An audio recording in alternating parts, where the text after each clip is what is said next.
Assalamualaikum. Ayo belajar bareng aku lagi di RNM Channel.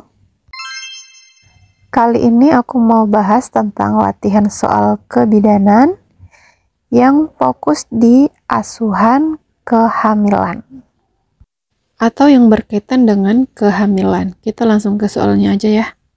Soal nomor 1. Seorang perempuan umur 22 tahun G1 P0A0 hamil 36 minggu datang ke PMB untuk memeriksakan kehamilan.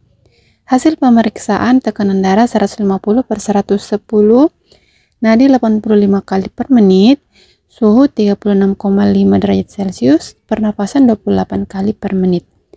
Terdapat odema pada wajah dan ekstremitas dan mata berkunang. Pemeriksaan penunjang apakah yang harus dilakukan pada kasus tersebut? A. Urin HCG, B. Hemoglobin, C. Glukosa urin, D. Protein urin atau E. Golongan darah. Dan jawaban yang benar adalah D. Protein urin. Pada kasus ini, seorang perempuan hamil 36 minggu datang dengan tekanan darah tinggi atau hipertensi. Tanda-tanda preeklamsia seperti edema pada wajah dan ekstremitas, serta gangguan penglihatan, mata berkunang. Dalam mengelola kasus ini, penting untuk melakukan pemeriksaan penunjang yang sesuai untuk menilai kondisi kesehatan ibu dan janin. Jadi udah cocok, pemeriksaan penunjang yang harus dilakukan ialah cek protein urin. Lanjut soal nomor 2. Seorang perempuan umur 35 tahun G1 P0A0 hamil ateram datang ke klinik untuk memeriksakan kehamilannya. Hasil anamnesis pusing, hasil pemeriksaan TTV tekanan darah 150/100, nadi 110 kali per menit, pernapasan 34 kali per menit, suhu 36,5, odema di kaki dan kelopak mata. Protein urin positif 1. Pertanyaannya, apakah diagnosis yang tepat pada kasus tersebut?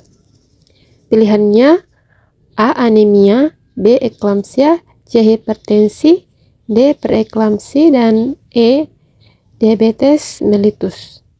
Dan jawaban yang benar adalah D. Preeklamsia.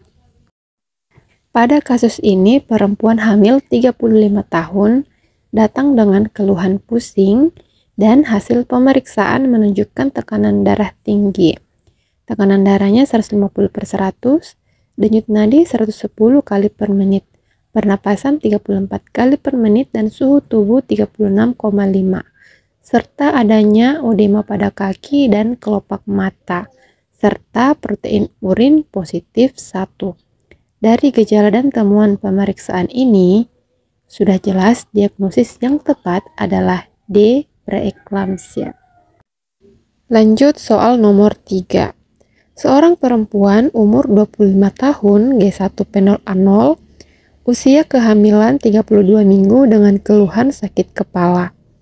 Hasil anamnesis nyeri ulu hati, pandangan berkunang-kunang.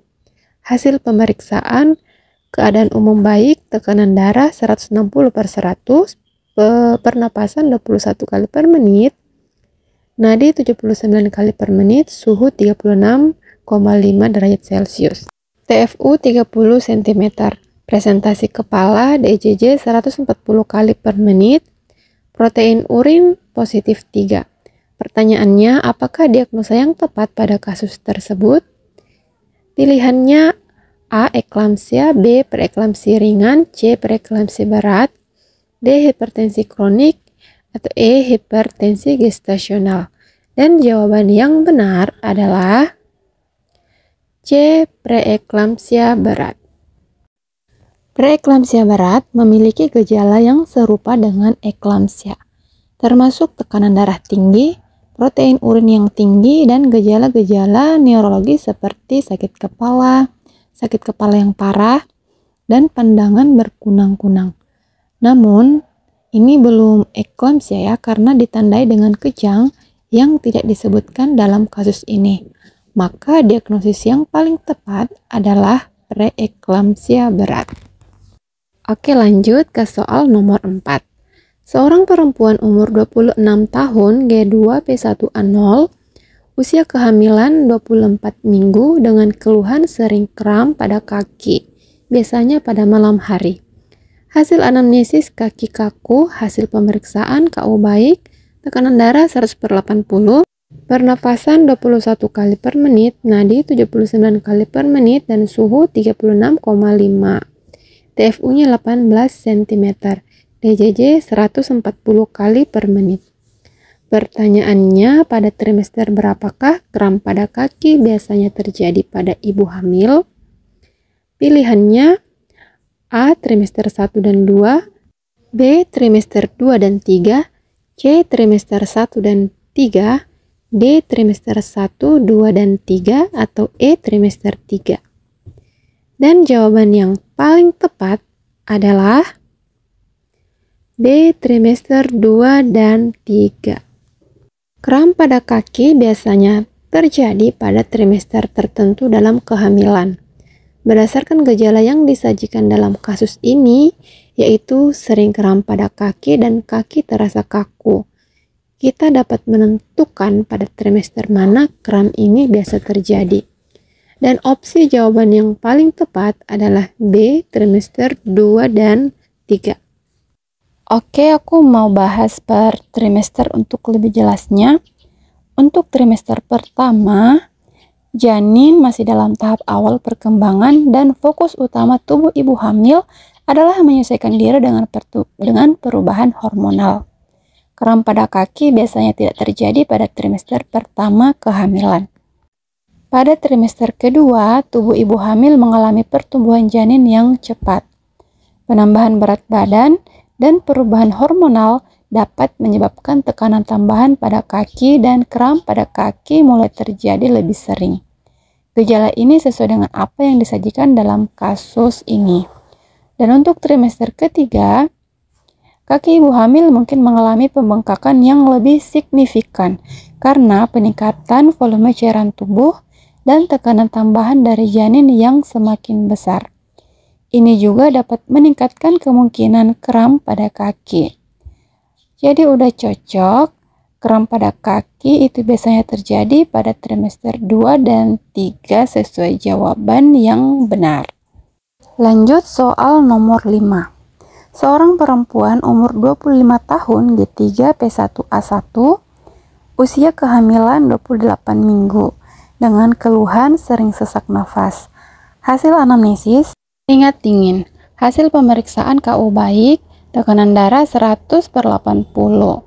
Pernafasan 24 kali per menit, nadi 76 kali per menit, suhu 36,5 derajat Celcius, TFU 24 cm, DJJ 140 kali per menit.